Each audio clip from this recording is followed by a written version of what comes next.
Buenas tardes a todos, a todas. Bienvenidos a una edición más, a un encuentro más de la lectura como experiencia más allá de la pantalla y el papel.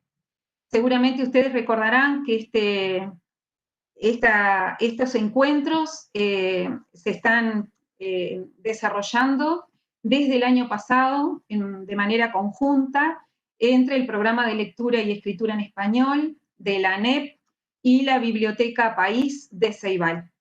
Por lo tanto, fueron convocados muy especialmente aquellos maestros referentes del proyecto Biblioteca Solidaria, los jóvenes referentes, profesores referentes del proyecto Joven Lector, a los que sumamos con muchísimo gusto a los profesores referentes del nuevo proyecto de PROLE, que es Zona Lectura.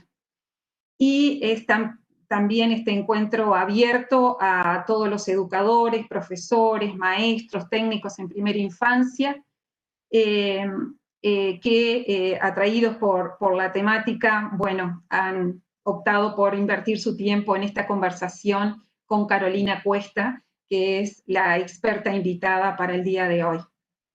Si bien este encuentro puede llegar a tener un énfasis en qué ocurre con la lectura y la literatura de adolescentes y de jóvenes, ya tenemos nosotros la experiencia de participar en vastos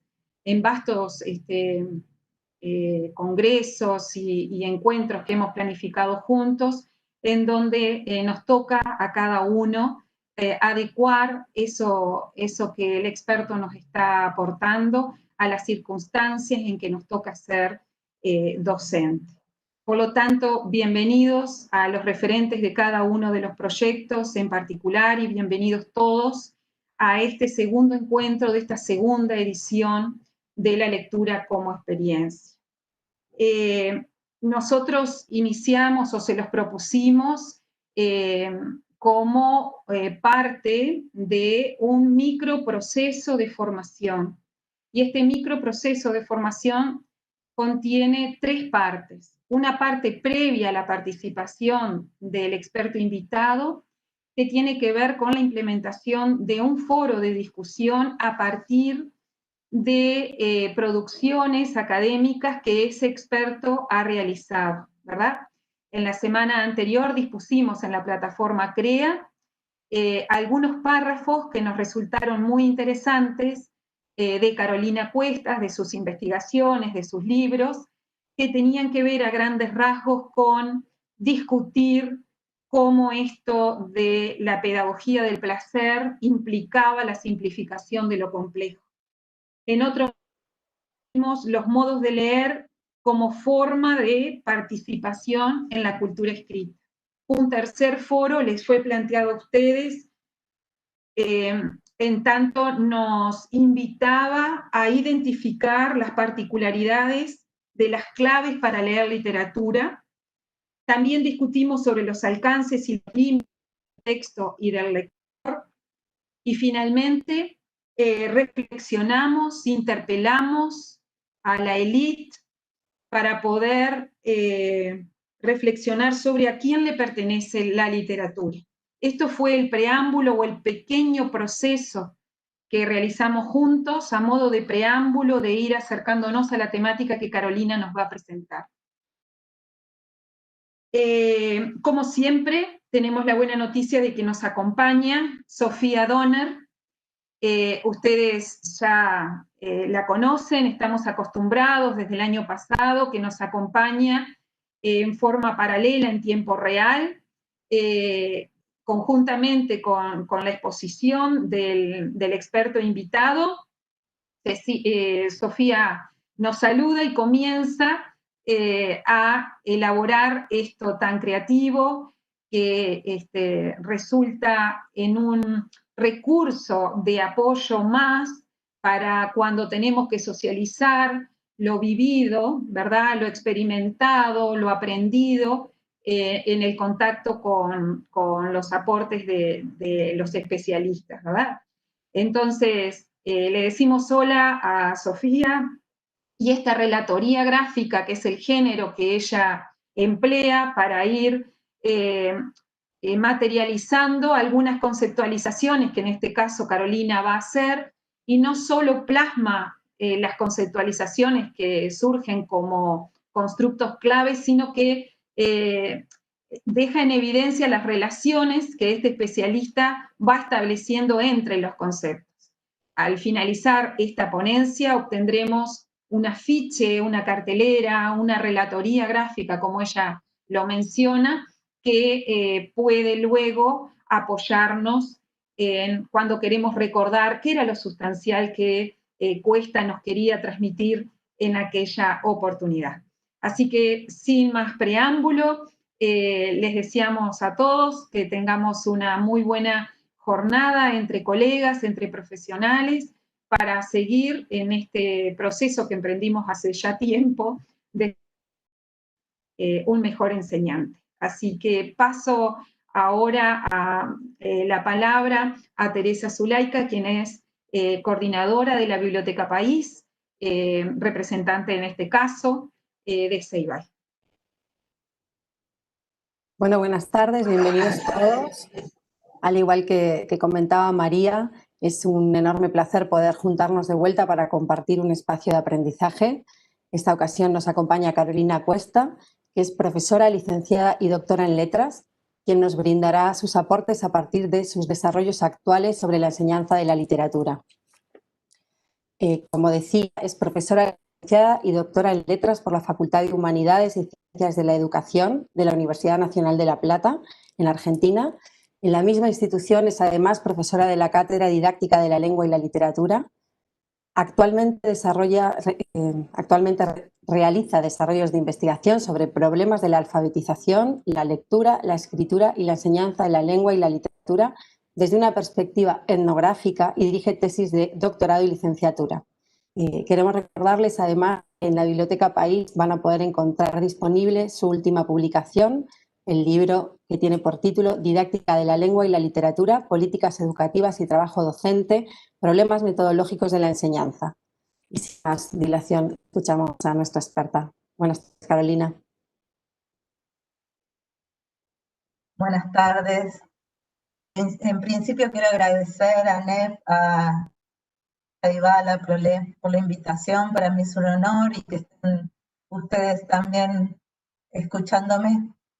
Es toda una oportunidad para mí. Voy a solamente agregar un dato de mi bio. Esos desarrollos yo los realizo actualmente en la Universidad Pedagógica Nacional de Argentina. Tengo doble inscripción universitaria. Bien. Entonces, voy a compartir con ustedes un escrito titulé Enseñanza de la literatura y lecturas, modos de pensar lo literario en la escuela. Como decía María, si bien como voy a hacer una breve historización de mi recorrido, va a aparecer fuertemente en la escuela secundaria, los maestros y las maestras van a poder reconocer algunos problemas en común, ¿sí?, que podemos pensar, y de hecho es interesante pensar en los dos niveles educativos, ¿no? La articulación. Bueno, entonces comienzo. No voy a hablar de chicos y chicas, niños, niñas, jóvenes, volando en libros hacia mundos posibles. Voy a hablar de la escuela, de las escuelas de nuestros países alojadas en nuestros sistemas educativos de la región. Para comenzar entonces voy a compartir con ustedes mi recorrido como docente en relación a cómo me permitió comenzar a estudiar las lecturas que hacían los chicos y las chicas de la escuela secundaria en las aulas, las mismas clases de literatura. Cuando hablo de este tema con colegas, docentes, estudiantes de profesorado, siempre digo más o menos lo mismo. Elegí tanto la docencia como la investigación sobre la enseñanza de la lengua y la literatura por un interés justo por este objeto de indagación, pero también por las dudas, las frustraciones que me generaban sus abordajes dominantes, justamente tanto en la docencia como en la investigación.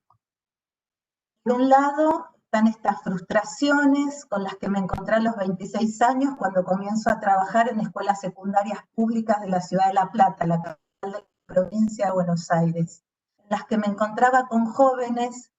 No era que no sabían leer o escribir como gran parte de la producción en el área señalaba, ¿no? En finales de los 90.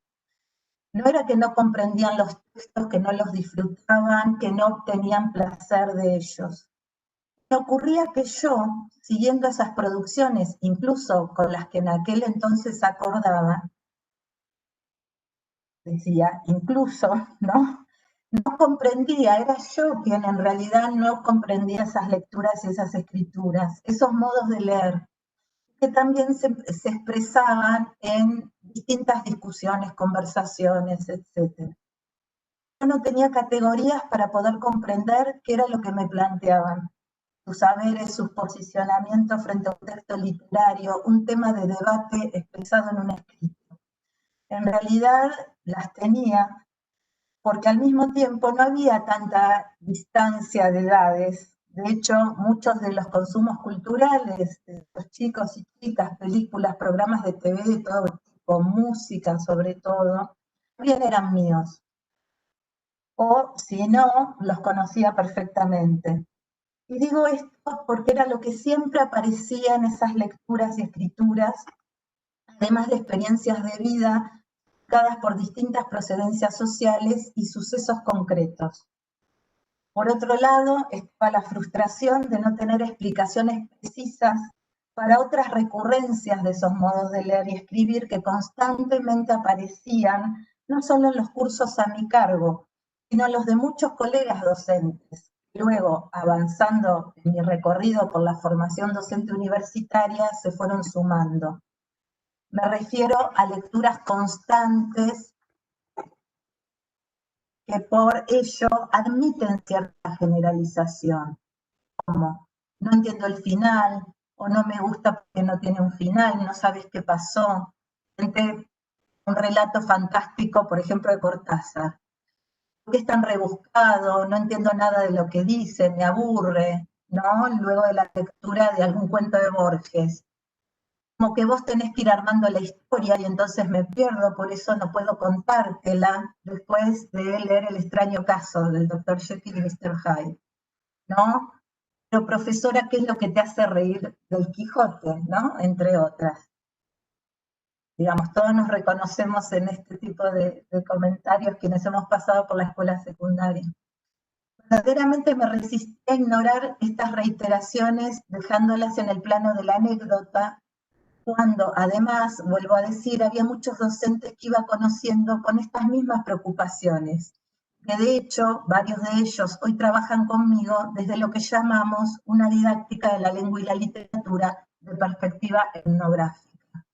Sigo conociendo porque en definitiva la gran vacancia que señalaban estas preocupaciones y frustraciones que todavía necesitan de cantidad de desarrollos cuando se las reconoce como problemas de investigación y de docencia, es el hecho de persistir en la enseñanza de la literatura y la llamada formación de lectores en abstractos idealistas sobre los lectores y la lectura, siempre en singular, montados en creencias, acaso fantasías, bastante mesiánicas, sobre los supuestos poderes de la literatura, te los encontrás legitimados en distintos discursos educacionales. Todo esto desemboca en una reiterada y constante negativización de la escuela, de la enseñanza, del trabajo docente, siempre sospechado de que se encuentra en falta, y con ello de la posibilidad de proponerse como la solución alternativa. Entonces, primero encontré en ciertos estudios de la etnografía, estudios literarios con base en estudios culturales y de la teoría del discurso social, voy a nombrar solo algunos. Me refiero a trabajos del C. Rowell, Terry Eglinton, Raymond Williams, Mark Angenot, un artículo eventual de Regine Robin, de quien retomo y reformulo esta conceptualización de modos de pensar lo literario, si ellos están aquí, en lo que voy a pasar a comentar. decía, justamente encontré la posibilidad de empezar a poner en discusión estas nociones de lectores, que en realidad siempre son uno en cuanto modélico, y de lectura en cuanto siempre, y aunque se suele decir que no, se la entiende unívoca. Y también de sujetos, término muy de época, sobre todo a finales de los años 90, a principios de los 2000, y de la lectura y la escritura, ya fueran formuladas como actividades, comportamientos, o más actual, ciencias, que a partir de estos marcos conceptuales, de poner en discusión esos conceptos. Siempre, ¿no? Estos conceptos siempre tienen un horizonte de llegada, llegar al buen lector, ¿no? Lograrlo, o al buen productor de textos, construido en una abstracción del deber ser, que se les aplicaba y todavía se hace a los jóvenes, también niños y niñas, como fin último. Entonces, volviendo a lo de mis primeros pasos por la etnografía, en principio rudimentarios, intenté lo que es mi primera investigación sobre enseñanza de la literatura en la escuela. En un punto se resume en discutibles sentidos, que ustedes han leído, observando allí mismo en la escuela cómo se implicaban las lecturas de los chicos y las chicas y no proyectando cómo supuestamente deberían ser. Se trató de abordar de otro modo esa materialidad que aparecía en las clases. Se trató de comprender de otro modo a esos jóvenes concretos que, como digo allí, gritaban sus lecturas, confrontaban las mías, se burlaban de varios textos literarios que les ofrecía o se interesaban por otros. Todo esto iba ocurriendo en simultáneo, de manera superpuesta, poco previsible. Podía llevar al aula el cuento del autor consagrado por la academia o el mercado editorial como lo más actual, generar un rechazo unánime, o proponer algún clásico del canon literario escolar y provocar interés. Podía llevar al aula una noticia sobre una banda de rock del momento de cumbia que pasara desapercibida, o llevar un artículo del periodismo de investigación sobre la eutanasia que se generaran unos debates sumamente intensos. En esa instancia fue cuando reconocí que uno de los motores de una producción de conocimientos más pertinente a estas realidades debía ir por otro lado de lo que se suele decir, ¿no? Como, digamos, derribar mitos. Pero no desde el típico gesto universitario criticista y tan divulgado en la didáctica de la lengua y la literatura. Esto de ponerse como en una enunciación iluminada de tono mesiánico, sino desde una formación que todavía debía seguir transitando y ampliando, porque claramente había que seguir incorporando muchas más dimensiones de análisis. Por ejemplo, que esas lecturas y escrituras se realizan en el sistema educativo, la escuela con sus lógicas e historia disciplinar particulares, en un cotidiano devenir. Luego son evaluadas para la acreditación y promoción de los estudiantes. Los y las docentes llevan a cabo su trabajo desde cantidad de variables, sus distintas formaciones, posicionamientos ideológicos, experiencias laborales y de vida, incluso los requerimientos administrativos, las condiciones laborales precarizadas, las orientaciones de las políticas curriculares y otras. Sofía, ¿quieres compartirnos tu relatoría? Hola a todos. Sí, está muy en proceso, pero ahí vamos. Como vos quieras.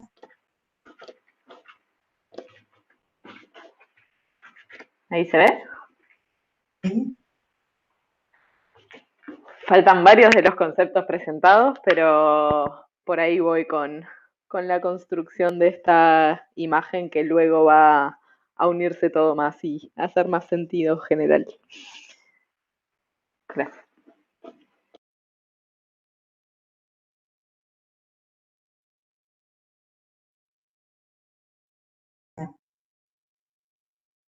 ¿Querés que continúe?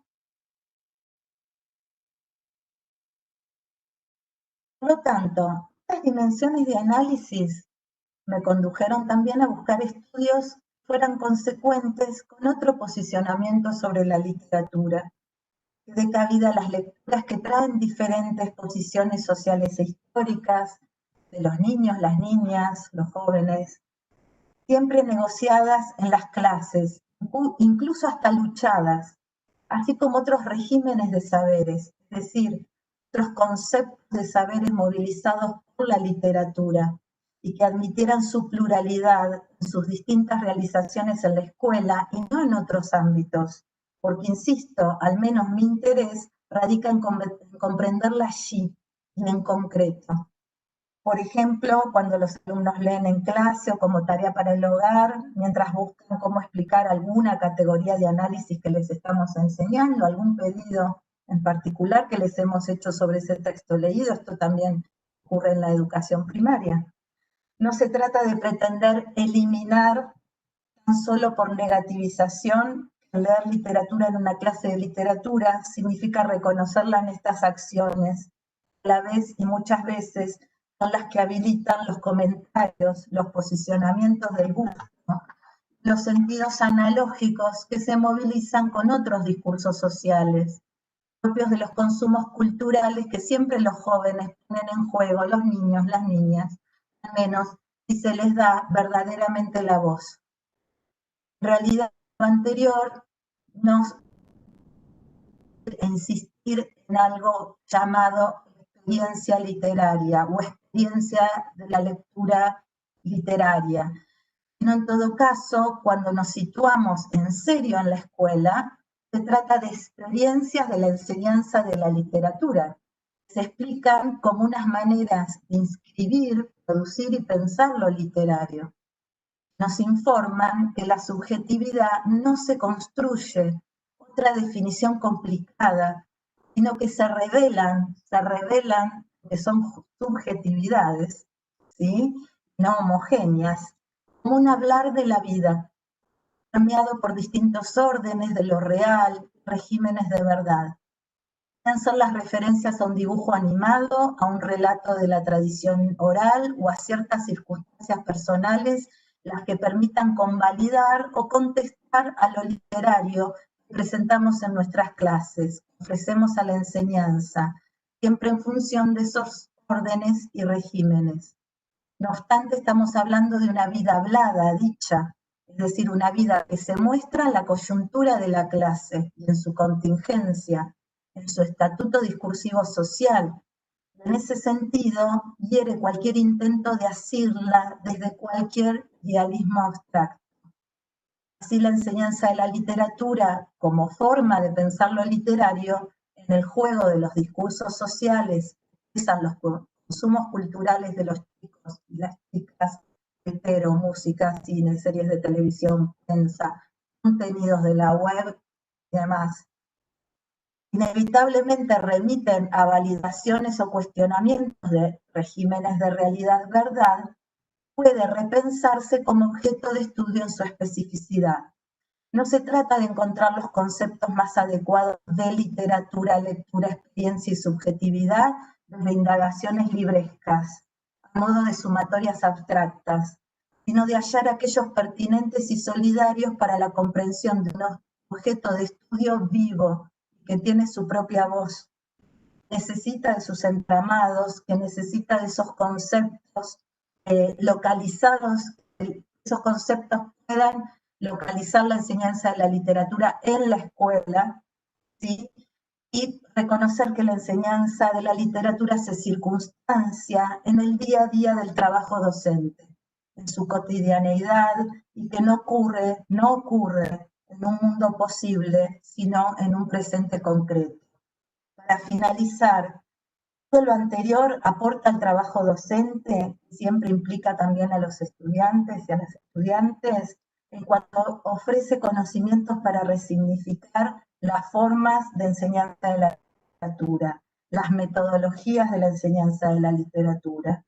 No se trata de descartar los textos literarios que venimos trabajando, los saberes apoyados en ellos que enseñamos, sino de entenderlos en sus efectos de sentidos. No se corresponden necesariamente con los guardados en los textos, es decir, los que hemos aprendido nosotros a leer en nuestras formaciones.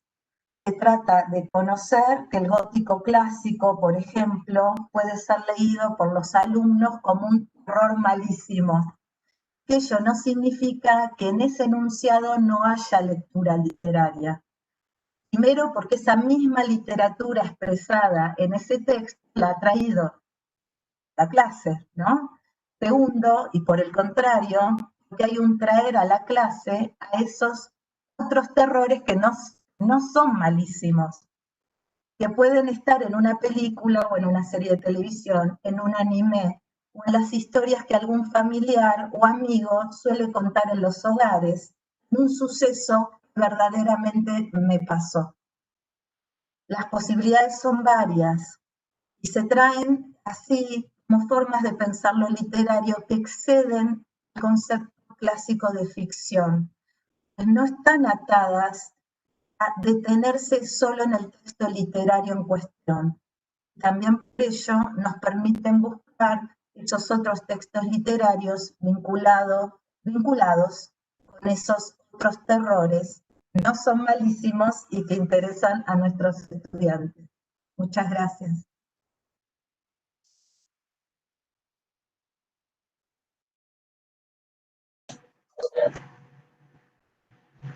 Bien, abrimos, gracias Carolina, tenemos algunas preguntas, pero también está abierto el chat para que los colegas que están participando nos hagan llegar sus reflexiones y las preguntas, ¿no? Tenemos que aprovechar este tiempo, aunque cortito, que tenemos a Carolina y que en primera persona nos puede dar alguna respuesta. Mientras nos van llegando las preguntas, varias cosas de tu discurso me quedé pensando, pero en particular identifico un proceso personal tuyo de búsqueda, cómo es que la literatura era vivida por estos estudiantes o por los estudiantes y que no lo tenía sabido y por lo tanto había que buscar una manera alternativa.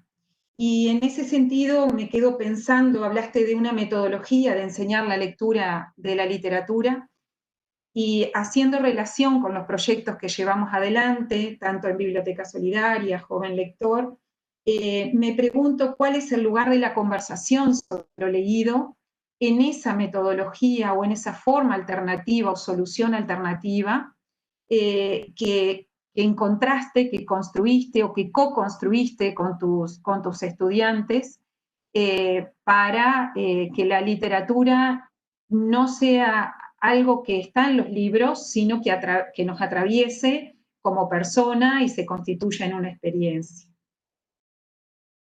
¿Cuál es el lugar de la conversación sobre lo leído o a partir de lo leído, si es que esto estuvo dentro o está alternativa que estás aún diseñando? Me imagino que debe ser como un proceso que no se va a terminar nunca. Sí, digamos, en el último libro que ustedes mencionaron, que publiqué el año pasado, que es suponen nuevos avances incluso sobre la tesis de doctorado, que yo la realizo entre 2011 y 2012, vuelvo ahí a esa producción y creo que consigo madurarla un poco más, aparece desarrollada este concepto de metodología circunstancial de la enseñanza, ¿no? De la literatura. Y en relación con lo que vos señalás, bueno, es circunstanciada en el sistema educativo, en las clases, en lo que es la historia de la enseñanza de la disciplina escolar. No es cierto que no implicaba dar lugar a las lecturas de los niños, los jóvenes, etc. Es decir, esto sitúa los años 90. Cuando yo comienzo como docente, en los años 90, se hablaba de una escuela que lo que hacía supuestamente de unos docentes reproductores de de obstaculizaciones de los textos, ese era un concepto, no sabían mediar, no sabían llevar adelante una conversación. ¿Por qué? Porque de pronto frente a un texto, un cuento fantástico, proponían, bueno, pensar que lo hacía fantástico. Si eso tiene algo que ver con aquello que estamos leyendo.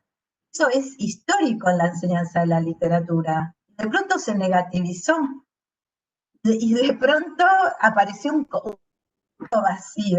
El tema, en todo caso, no es que no se conversaba, sino cómo podemos construir un marco conceptual para que esa conversación, esos comentarios de los estudiantes que son lecturas, en serio, no como un gesto de lo políticamente correcto, se incorporen a la clase. Ahora, esto significa una apertura importante de parte de los docentes. Yo siempre cuento, por ejemplo, que una de mis mejores clases de literatura, trabajando otra vuelta de tuerca de Henry James, terminamos hablando de la película de los 90, It, en base a la novela de Stephen King, ¿sí? Porque es un poco el ejemplo que doy al final, los terrores. De pronto ese terror era malísimo, claro, un gótico clásico. Les interesaba si la institutriz estaba loca, si realmente veía fantasmas, pero de pronto era una propensión de contarme a mí, ellos me querían contar cuáles eran los terrores que les gustaban, ¿sí? Por eso propongo esto, son formas de pensar lo literario, es decir, desde un texto literario aparecen otros consumos que tienen que ver con la ficción, porque aparte la ficción es un concepto complicado, tamaño único de la literatura. Entonces ese también se vuelve muy problemático cuando los docentes sentimos que traicionamos a la literatura si los niños en la educación primaria, cómo traen dibujos animados constantemente, etcétera, son vínculos completamente pertinentes. Si hay terror en los dibujos animados, si hay terror no está solamente en la literatura. Ahora, nosotros tenemos que expandir nuestro concepto de terror también, ¿no? Entonces, bueno, ahí, y es para seguir trabajando, por supuesto, yo creo que hay un gran nudo y que también es interesante para proyectos de promoción de la lectura, formación de lectores, etcétera, en cuanto, bueno, de pronto ciertas insistencias respecto de lo que ocurriría solamente cuando lees literatura. Nosotros nos vamos a los estudios culturales, no sé, vamos a un clásico, a Williams, nos diría que eso lo único que expresa ante los demás es un posicionamiento de clase. Estamos poniendo a la literatura en un lugar superior y estamos haciendo todo lo contrario. Si nosotros queremos acercarla, ¿no? Y todas estas acercar a los niños, la estás alejando completamente. La estás concibiendo desde su concepto de clase social, bueno, ¿no?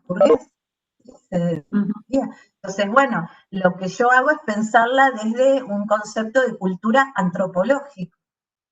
Y de ahí también la etnografía. No sé si respondí.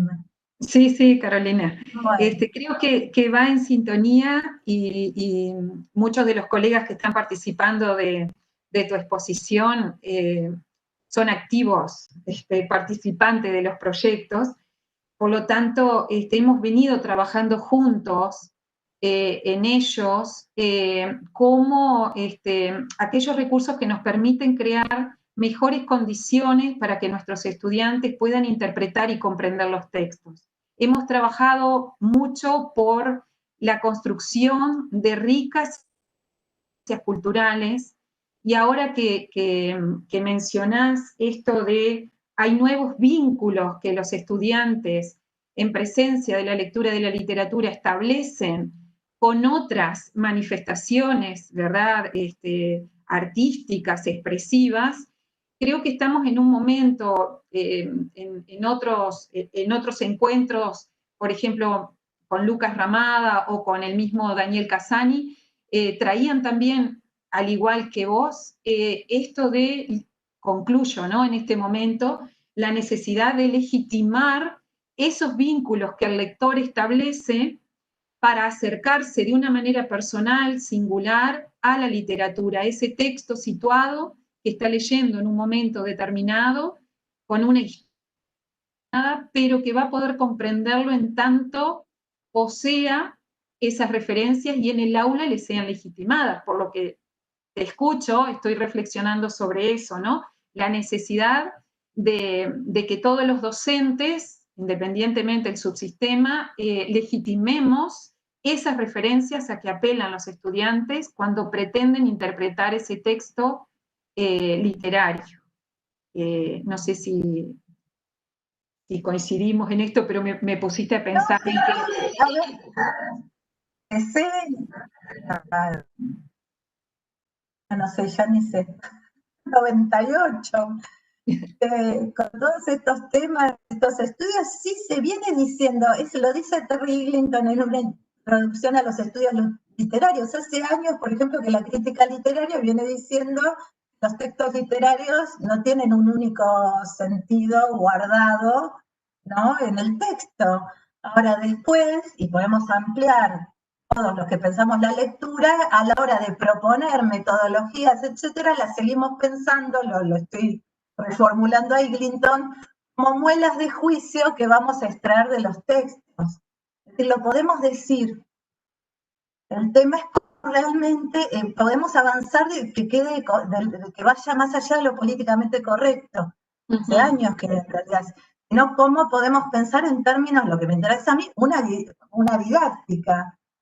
Y la didáctica piensa la enseñanza, y piensa las metodologías de la enseñanza, y que sean en concreto, que reconozcan, que sean las del deber ser y la del estar todo el tiempo señalando supuestamente lo que está en falta, ¿no? O planteando siempre unos horizontes ideales que, con eslóganes, discúlpame, con eslóganes que a los docentes verdaderamente no nos hablan de nada, no nos ayudan, al contrario, nos frustran porque nos ponen como unos puntos de llegada. Tienen que ver los chicos que se entusiasmaban hablando de los terrores a propósito de otra vuelta de tuerca de Henry James con, no sé, la literatura debe construir subjetividad. Si yo tenía subjetividades ahí, justamente. Y lo interesante era que estaban conociendo esa novela. Yo tengo mucho este ejemplo porque para mí fue como uno de los momentos que me sacudió más. Y la leyeron, y la conocen, y saben. No sé que en esto que yo decía en la charla, ¿no? Digamos, estos regímenes de verdad, falsedad, era un terror falso, era un terror malo, no estaba bueno, ¿sí? Bueno, eso es lectura. Que después hay otro cliché, lo estético, etcétera. Cuando los chicos nos manifiestan los estéticos, ¿sí?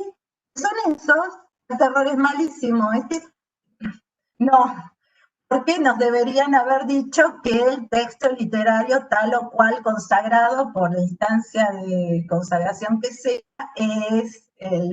tiene el mejor terror, para seguir con el ejemplo. ¿Sí? Entonces, bueno, me parece que es súper necesario ya, digamos, avanzar en no seguir enredados en los eslóganes y en realmente ponerle el cuerpo al aula o a la situación de promoción de la lectura que fuese, etcétera, ¿no? Con reconocimientos que sean verdaderos, Sí. Un poco lo que yo planteo. Bien. Bueno. Carolina, estoy preguntona, pero voy a aprovechar acá. Me vas a pasar preguntas de quienes... Sí, están llegando, pero aprovechando que justo me diste el pie hablando de esto de los eslogans, sí utilizaste promoción de la lectura, pero hay otros que resuenan bastante, que tiene que ver con animar a leer y leer por placer, cuestiones que desde nuestros proyectos hemos instalado la conversación, la discusión, la reflexión, de qué expresiones sitúan en un justo lugar a la lectura de la literatura y no la relega a un mero tiempo que en la escuela a veces, bueno, hay que completar por alguna razón, ¿no? Ese tiempo de lectura después del recreo o el último momento del tiempo de clase. ¿Cuál es la mejor expresión que dignifica esta actividad, a esta práctica social y cultural? Y nos hemos, bueno, hemos cuestionado estas expresiones como animar a leer y el placer de leer. En ese sentido, ¿cuál es tu postura? ¿Qué nos podrías aportar? Para seguir con la discusión, ¿no? Sí, bueno, todos estos temas no son actuales, son muy añejas. En realidad ya, porque digamos, en todas estas eslóganes, axiomas, bueno, definiciones, no como verdades, a eso me refiero, por lo menos las podemos ubicar en nuestros países, en todo lo que van a ser los diseños de política curricular para los distintos niveles de los años 90, ¿sí? Y de ahí con continuidad, en realidad, decir que la literatura construye subjetividad no es muy distinto, porque, digamos, justamente es eso, es poner, digamos, seguir ubicando a la literatura como en una especie de lugar que, yo digo, ¿no? Como unos poderes, dije recién en la exposición, que más parece, ¿no? Son del orden de lo indecible, de mágicos, pongo a los chicos en relación con la literatura y ocurra el placer del texto, eso es la animación, ahora, y que ocurra la construcción de subjetividad. Ahora, la construcción de subjetividad es una afirmación también polémica. En términos éticos, vos estás diciendo que entonces, porque los chicos no están con la literatura, que también, bueno, deberíamos decir las literaturas por lo menos, no son sujetos que tienen que construir su... Entonces, el tema es salir de esas marañas. En la escuela enseñamos literatura, es eso, enseñamos literatura. La enseñanza de la literatura no implica que vos no escuches a los chicos, no leas con los chicos, no expliques que esos saberes que les estás ofreciendo tienen que ver con los efectos de sentido, tienen que ver con maneras de explicar sus gustos, ¿no? Esto que pasa con Cortázar, ustedes leyeron Discutir Sentidos, ¿no? Cuando aparece el momento ahí de continuidad de los parques, ese registro.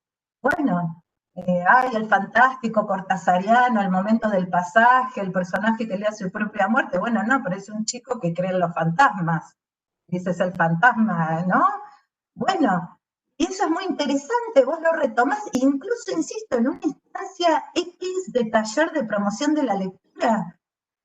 Es muy interesante, ¿por qué? Porque en todo caso nos está mostrando que ese concepto de ficción nosotros tenemos tan atado a leer según un género, según la estética de un autor, según no es suficiente. ¿Sí? Hay otros regímenes de verdad, falsedad, de realidad, de lo que es real, no es real. ¿Sí? Leo el fantástico cortázariano en función de mi creencia. Entonces ahí no se trata de ficciones, no ficciones, se trata de otra cosa. ¿Y por qué no podemos leer literatura así? ¿Sí? ¿O por qué nos tenemos que acallar? Porque parece que lo del placer del texto es leer y no sé, acreditar de alguna manera que disfrutaste, que tuviste placer, que construiste tu subjetividad. En un punto es, a ver, si realmente hemos estado con jóvenes, con niños que hablan, que dicen, ¿sí? Como decir de que realmente estás pensando respecto al texto, ¿sí? Entonces, bueno, es eso. Son las lecturas en la enseñanza de literatura, para mí. No sé si responde.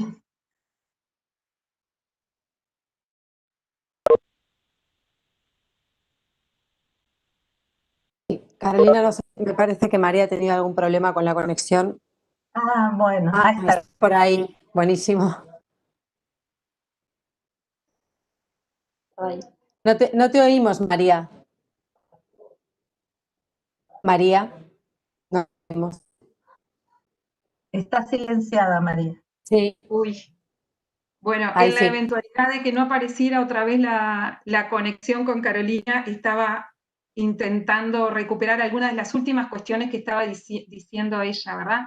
Carolina, vos estabas en esto de que enseñar literatura o a leer literatura implicaba también entablar conversaciones con los estudiantes, legitimar las relaciones que ellos establecen con otros vínculos o manifestaciones. Y también tiene que ver con leerles a nuestros estudiantes. Por ahí venías un poco conversando cuando ocurrió este emergente. Bueno, sí, María, sí, todo lo que yo digo necesariamente coincide con lo que ustedes vienen haciendo. A ver, sí, leer con ellos. Ahí pueden ser, a veces es una indicación, lean algo breve en sus hogares, etcétera, y después lo retomamos y lo conversamos. A veces es leer en clase, a veces, digamos, es un concepto de lectura que no está atado a la idea de tengo el texto enfrente, leo y esa es la única manera, ¿sí?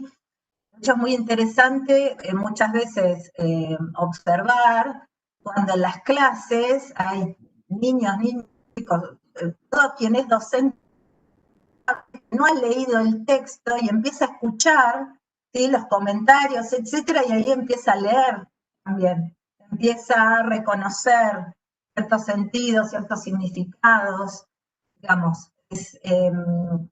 Si uno recorre la historia de la lectura, desde los historiadores que realmente la hacen y no estos conceptos medio tomados así al revoleo, bueno, la lectura es eminentemente colectiva, ¿sí? Y lo que significa realmente, y la oralidad, ¿no? Compartirla en términos de la oralidad. Entonces también ahí hay todo un problema con esa jerarquía de la escritura, de lo escrito y del vínculo con lo escrito, que los historiadores nos van a decir que en realidad siguen siendo dispositivos de control social en gran medida, ¿no? Y de no habilitar otras formas, las tradiciones orales, pensarlas en las lecturas como estas constantes negociaciones de significados. En general traen ese hablar de la vida que yo comentaba, es eso, del hablar de la vida, de lo que me gusta, lo que no me gusta, lo que me pasó, lo que pasa en mi país, lo que, digamos, no son lecturas, menos no son, ni del no decir, del no hablar, etcétera, ¿no?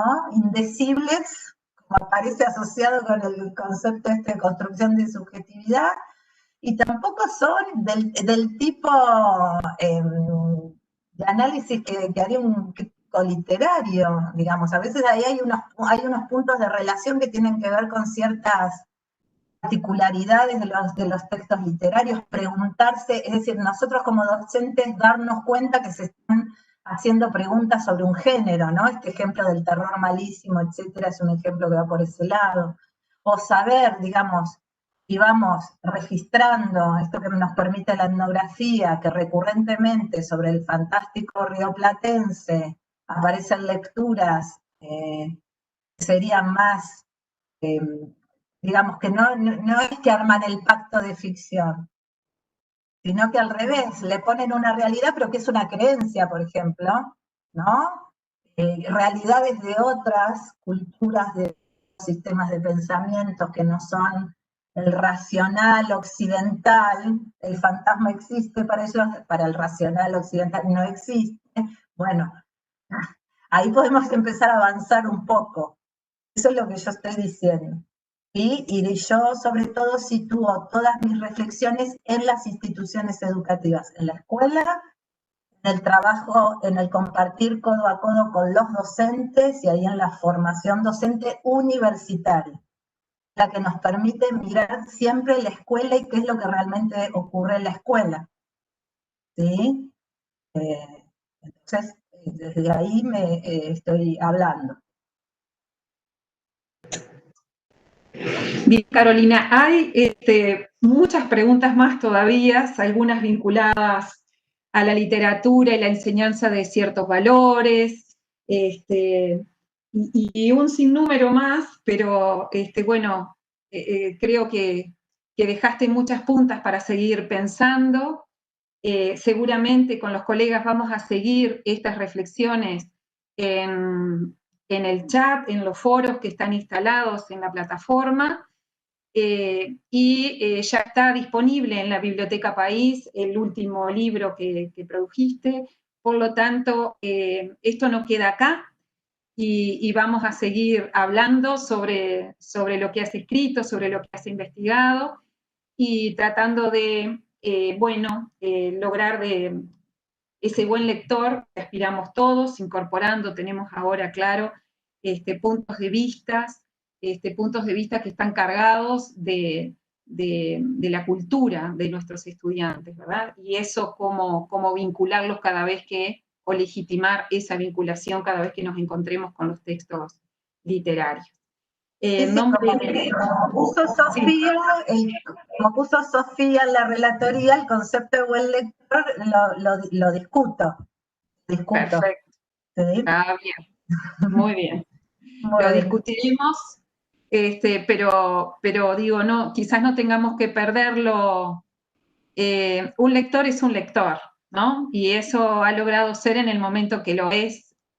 Y bueno, lo que tenemos que hacer para la formación de los lectores, entre muchas cosas, será legitimar estas relaciones que estos lectores establecen cuando leen literatura y cuando leen otros textos de no ficción también. Carolina, en nombre de Biblioteca País de Ceibal y de nosotros, del programa de lectura y escritura en español, de todos los colegas docentes que participan en los distintos proyectos, te agradecemos muchísimo que en estos tiempos tan particulares te hagas un tiempo, nos dediques un tiempo para que, bueno, que sigamos formándonos y sigamos reflexionando, tratando de incorporar más instancias de pensar estas cuestiones de la literatura en la escuela. Así que, bien, estamos acá nada más que cruzando el charco o Zoom mediante o Webex mediante. Ya seguramente nos encontraremos en otra oportunidad. Te agradecemos muchísimo este tiempo. No, vuelvo a decir gracias a ustedes por la oportunidad. Sé que una de las cosas que vengo estudiando por ahí pueden sonar medio a contrapelo, pero bueno, me parece necesitamos reconocer que hay conceptos que, por lo menos como están formulados ahora, presentan sus límites. No sé, María, si esta puede ser es decir, necesitan ser revisados, no están formulados ahora, esa sería la cuestión. Y bueno, y sigamos compartiendo, me sentí muy cómoda, y sigamos compartiendo, por favor, cuando ustedes lo requieran. Y bueno, y les agradezco a quienes hayan estado escuchando y bueno, gracias. Será hasta la próxima. Gracias, Carolina. Gracias a todos los asistentes. Nos vemos en la plataforma y conversamos desde allí.